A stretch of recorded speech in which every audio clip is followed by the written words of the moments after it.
Hi friend, মেয়েকে আজ চারের নামটা শেখালাম। ও চারের নামটা পারতো, কিন্তু পুরোটা পারতো না। কিন্তু ওকে এতটাই সহজভাবে শিখিয়ে দিলাম যে চারের নামটা, পাঁচের নামটা, ছয়ের নামটা ও সহজেই এরমভাবে হাত গুনে গুনে করতে পারবে।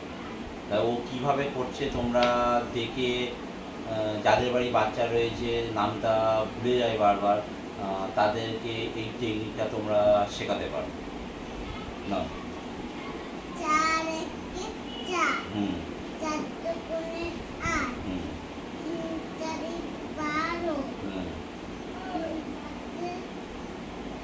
চার চারি করো,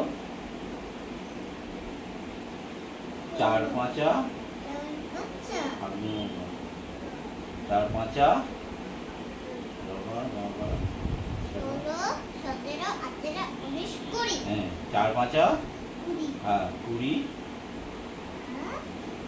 চার ছয়, 21, 22, 23, 24, চার ছয় 24 লাগে। 24। দেখো, ও কিন্তু একটা জিনিস, ও চার চারি 16 ও পর্যন্ত করেছে। এবার চার পাঁচা 20 ও কিন্তু জানতো না, সেটা হয়তো শুনেছিল চার পাঁচা 20। তাহলে 16 পরে, ও 16 পরে যেহেতু চারের নামটা হচ্ছে 4 ঘর পর্যন্ত গুনে নিয়েছে। 16, 17, 18, 19, 20, 4 ঘর গুনেছে, সেই জন্য 20 হয়েছে। এবারে 4 ছয় কত, 4 ছয় 24 হয়, সেটাও জানতো না। তাহলে 20 পরে 4 ঘর গুনবো, 20 পর যেহেতু চারের নামটা হচ্ছে 20, 21, 22, 23, 24, এইভাবে গুনে আমরা কিন্তু নামটা করতে পারি। তারপরে 4 সাথে 28 হয়, 4 সাথে যদি 28 হয় তাহলে 24-এর পরে আমরা 4 ঘর গুনবো, 24, 25, 26, 27, 28।